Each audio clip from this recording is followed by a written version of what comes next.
Hey YouTubers, it's Drew. Thanks for watching this video. I can't believe it's taken me this long to make a video about the Batman Arkham franchise. Truth be told, it is my favorite video game franchise of all time. And the only reason I haven't put it on my channel yet is just because if I started with Batman Arkham on my channel, it's probably all I'd be doing on my channel.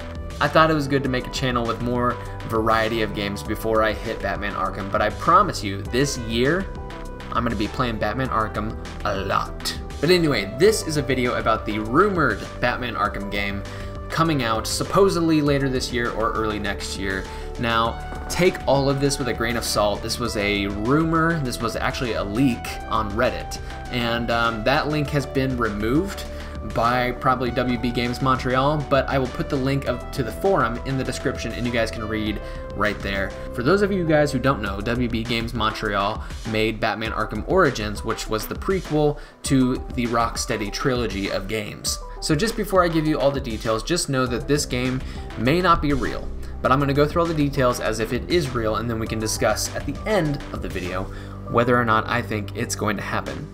Alright, so the first things first is that this game is called Batman Arkham Insurgency, and it takes place about 3 years after the events of Arkham Origins. It's built on the same engine Arkham Knight was, and has been in development since 2014. This game will feature Batman and Dick Grayson as Robin as the main playable characters. Grayson has been Robin for about 2 years at this point, which is pretty accurate because the multiplayer that came with Batman Arkham Origins was roughly a year after the events of the storyline in that game, and Robin was playable, as you guys know. Plus, it's about time to see Robin as Dick Grayson in it, and that is a big selling point for me if this game is real. It's set in a previously unexplored coastal area of Gotham that is roughly the same size as the 3 islands from Arkham Knight on the outside. Around the interiors have been substantially expanded, so you will be able to get inside most of the buildings now, which is pretty cool.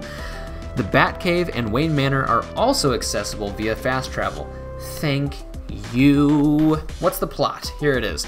There's been a mass breakout at Blackgate and Arkham Asylum and several terrorist attacks across the city, which results in the GCPD blocking off a segment of Gotham where they have completely lost control. This is the main playable area, and while it's mostly populated by villains and criminals, there's a whole heap of trapped civilians that Batman and Robin will need to rescue.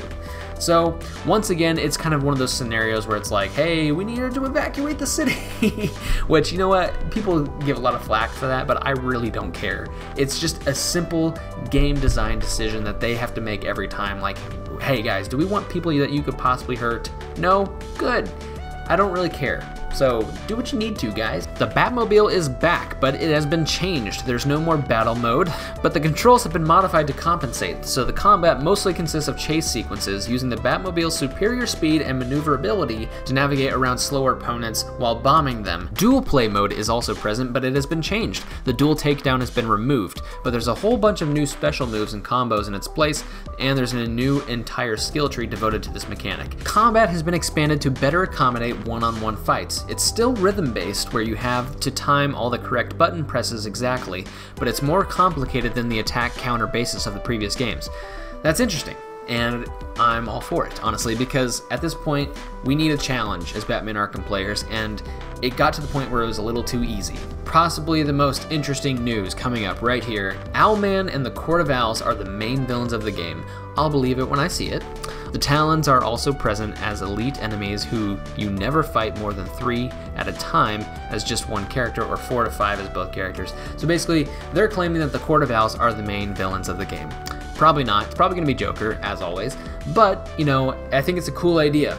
Anyway, other villains in the game are, and this is a really weird list, so take what you will from it: Maxi Zeus, Dollmaker, Killer Moth, Anarchy, Two-Face, Blockbuster, Ventriloquist, Cornelius Stirk, Tweedledee and Tweedledum, Dusan Al Ghul, Mad Monk, Dala, Riddler, and yes, Joker. Joker figures somewhat prominently in the story. It's revealed that he helped orchestrate the Arkham Asylum breakout, but he's not the main villain, haha, but more of the major supporting character who works mostly for himself, but will sometimes help Batman and Robin if it benefits him.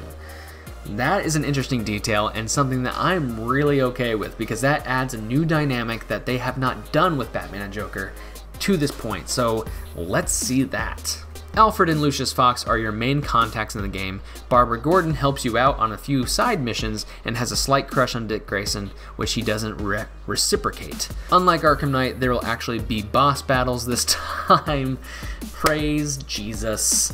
Anyway, that's about all the details of the game. Now, let's talk about them really quick.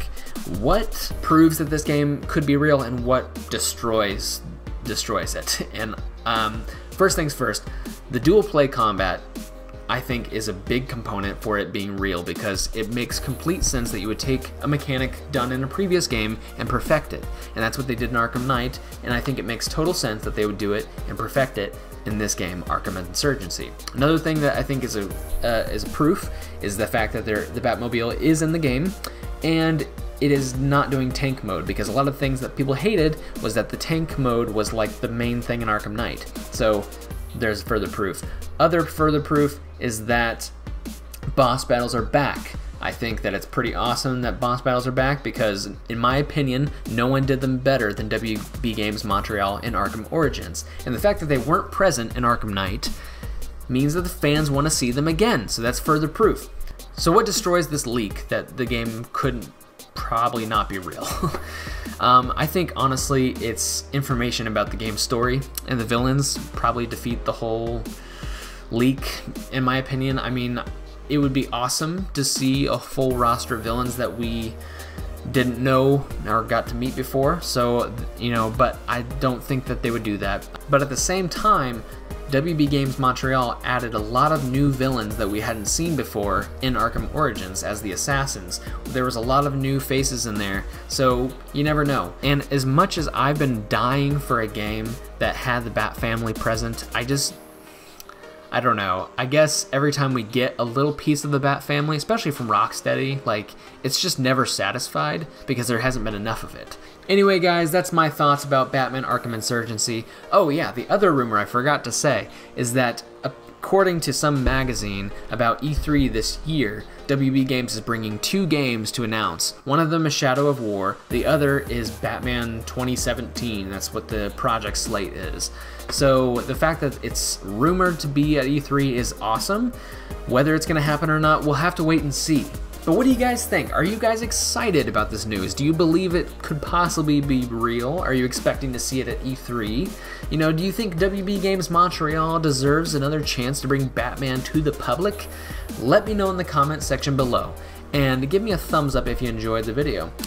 Subscribe to Game of Thumbs if you haven't already. We'd love to have you join the Game of Thumbs family. And as always, happy gaming.